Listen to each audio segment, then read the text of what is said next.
Good evening everyone. Dear students, कैसे हैं आप सभी? आई होप आप सभी अच्छे होंगे और आपकी पढ़ाई भी अच्छे से चल रही होगी। तो आज का हमारा टॉपिक कंजंक्शन। मैं आपको कंजंक्शन मैंने पढ़ाया था, आपको लाइव क्लास में पढ़ाया था मैंने। कंजंक्शन क्या होता है? कंजंक्शन होता है जोड़ने वाले शब्द। जोड़ने वाले शब्द, किन्हीं दो शब्दों या वाक्य को जोड़ने वाला शब्द जो होता है कंजंक्शन कहलाता है। ये दो प्रकार के होते हैं, कोऑर्डिनेट और सबऑर्डिनेट। तो कोऑर्डिनेट मैंने आपको लास्ट क्लास में पढ़ा दिया था कोऑर्डिनेट, और आज हम आपको पढ़ाएंगे subordinate. Subordinate conjunction, subordinate clause. तो ये तो हमने पढ़ लिए थे, कोऑर्डिनेट तो पढ़ लिए थे, बता दिए थे मैंने आपको। और सबऑर्डिनेट ये हमारी कहाँ पर आपको काम आते हैं? जब आप सिंथेसिस करते हो तो सिंथेसिस पढ़ने से पहले कंजंक्शन का ज्ञान होना ज़रूरी है, आपको पता होना चाहिए, तो तभी तो आप जोड़ पाओगे। सबऑर्डिनेट क्लॉज, मिश्रित आश्रित उपवाक्य। सबऑर्डिनेट क्लॉज, मिश्रित आश्रित, मिश्रित या आश्रित उपवाक्य।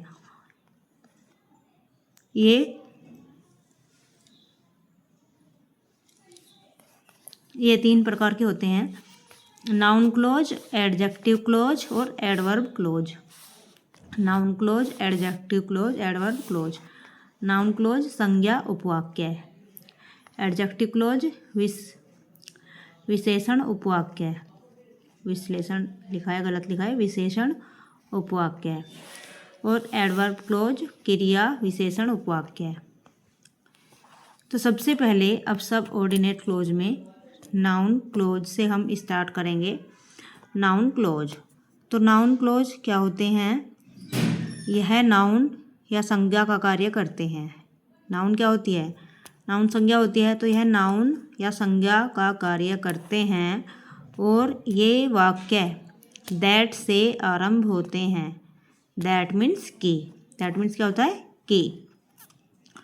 दैट मीन्स क्या अर्थ निकलेगा वहाँ पर? की। ये वाक्य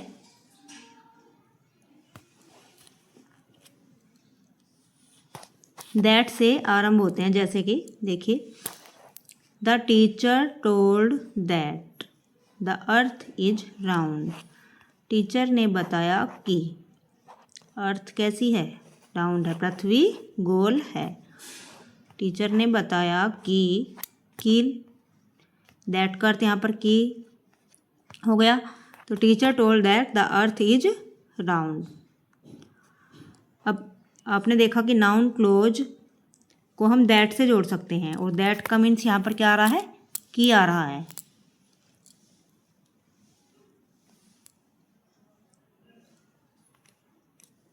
अभी एग्जाम्पल भी देख लिया। अब नोट है, कुछ विशेष है कि दैट्स के अलावा और बाकी किन वर्डों से आप इनको जोड़ सकते हैं नाउन क्लोज को। तो ऐसे वाक्य दैट के अतिरिक्त प्रश्नवाचक शब्द या क्वेश्चन वर्ड, ऐसे वाक्य दैट के अलावा प्रश्नवाचक शब्द या question word who, which, what, when, where, who, which, what, when, where आदि से भी आरंभ होते हैं। जैसे my friend asked me where do you live. My friend asked me where do you live. तो ज़्यादातर कैसे सेंटेंस हैं इसमें? अब ये आपने देखा, ये डायरेक्ट इनडायरेक्ट का है, ये हमारा इनडायरेक्ट सेंटेंस है। इनडायरेक्ट सेंटेंस है। और ये वाला भी, ये इनडायरेक्ट है, ये इंटेरोगेटिव है इनडायरेक्ट, और ये हमारा सिंपल वाला है। तो आपने देखी ज़्यादातर इसमें इंटेरोगेटिव और जो सिंपल सेंटेंस ये आपको सामने है, तो डायरेक्ट इनडायरेक्ट के ही सेंटेंस होते हैं इसमें। तो ये नाउन क्लोज होता है, ये हमारा नाउन क्लोज होता है, और जो कि सबऑर्डिनेट क्लोज, सबऑर्डिनेट कंजंक्शन के अंदर ये आता है नाउन क्लोज। तो नाउन क्लोज से इस तरह से आप सेंटेंस को जोड़ सकते हैं।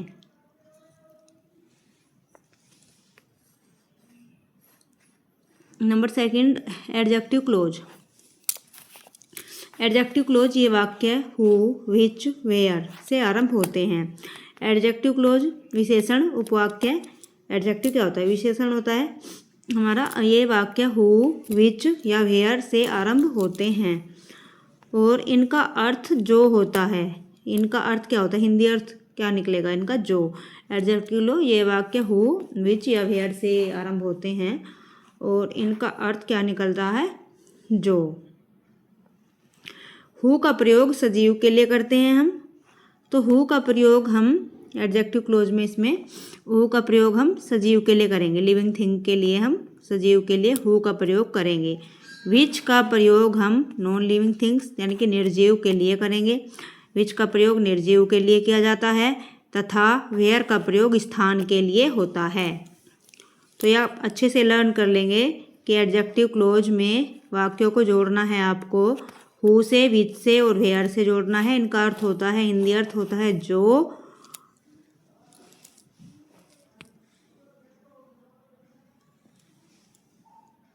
और हु का प्रयोग सजीव के लिए किया जाता है, विच का प्रयोग करते हैं निर्जीव के लिए आप, और वेयर का प्रयोग आप स्थान के लिए करते हो, तो वेयर का प्रयोग स्थान के लिए होता है।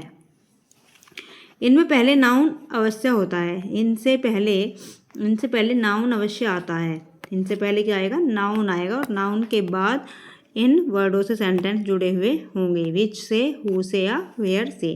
अब एग्जाम्पल जैसे आई सा ए बॉय, तो ये क्या है, ए बॉय क्या है, ए बॉय है नाउन। आई सा ए बॉय, अब ए बॉय क्या हो गया, ए बॉय कैसा है, सजीव है।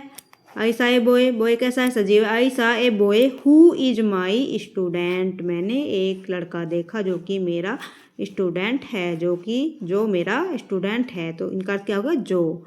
इनका अर्थ देखिए, हिंदी अर्थ क्या निकल रहा है, जो निकल रहा है।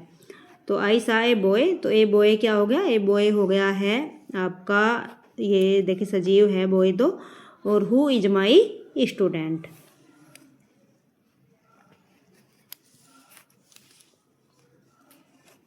सेकंड देखिए, I got a pen which is very old. I got a pen which is very old, मुझे एक पेन मिला, आई गोट ए पेन। अब पेन क्या है, ये पेन है नाउन, ये पेन नाउन है, क्योंकि इनसे पहले नाउन अवश्य ही होता है, लिखा हुआ है, तो आप याद कर लेंगे इसको अच्छे से। आई गोट ए पेन, मुझे एक पेन मिला, पेन कैसा है, पेन निर्जीव है। विच, तो निर्जीव के लिए में क्या लगाना था, which. I got a pen which is very old, मुझे एक पेन मिला जो कि बहुत ही ओल्ड है। This is a school where I read, this is a school, school क्या है, एक स्थान है, स्कूल क्या है, स्थान है, तो this is a school where I read, यह एक स्कूल है जहाँ पर मैं पढ़ती हूँ या मैं पढ़ता हूँ, यह एक स्कूल है, यह वह स्कूल है जहाँ मैं पढ़ता हूँ। तो देखिए, ये आपने सजीव था ए बॉय, तो हु से जोड़ दिया, निर्जीव ए पेन तो विच से जोड़ दिया, और स्थान तो वेयर से जुड़ गया है। तो आप एडजेक्टिव क्लोज को ऐसे ही सेंटेंस जोड़ लेंगे, एडजेक्टिव क्लोज के सिंथेसिस में आते हैं ये आपको कंबाइन करने के लिए सेंटेंस, तो इसी तरह से आपको ये भी जोड़ने हैं। तो नाउन क्लोज भी हो गया, सब ऑर्डिनेट क्लोज में नाउन क्लोज और एडजेक्टिव क्लोज, सब ऑर्डिनेट कंजंक्शन, तो उसमें नाउन क्लोज मैंने आपको बता दिया कि नाउन क्लोज संज्ञा का कार्य करते हैं, नाउन संज्ञा कार्य करते हैं, और ये सब जो है दैट से जुड़ते हैं, आरंभ होते हैं, जो कि इनका अर्थ होता है कि, जैसे आपके जो भी डायरेक्ट इनडायरेक्ट वाले सेंटेंस होते हैं वो नाउन क्लोज होते हैं ज़्यादातर। अब एडजेक्टिव क्लोज, ये वाक्य हु से, विच से या वेयर से आरंभ होते हैं, इनका अर्थ होता है जो, और हु का प्रयोग सजीव के लिए, विच का प्रयोग निर्जीव के लिए, और वेयर का प्रयोग स्थान के लिए होता है, और इनसे पहले नाउन अवश्य होता है। तो ये देखिए नाउन आया हुआ है सबसे पहले, और ये यहाँ पर हु से, विच से और वेयर से जोड़ दिया है। तो आई होप आपको बिल्कुल ये सब ऑर्डिनेट क्लोज समझ में आ रहा होगा, सब ऑर्डिनेट कंजंक्शन समझ में आ रहा होगा, और नाउन क्लोज और एडजेक्टिव क्लोज आपको अच्छे से समझ में आ गया होगा। इसके बाद हमारा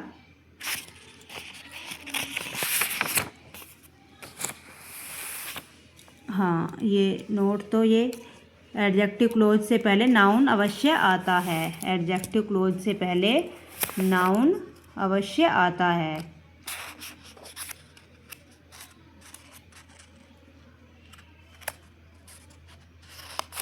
ये तो मैंने आपको बता ही दिया है। एडवर्ब क्लोज हम नेक्स्ट क्लास में पढ़ेंगे। एडवर्ब क्लोज हम नेक्स्ट क्लास में पढ़ेंगे।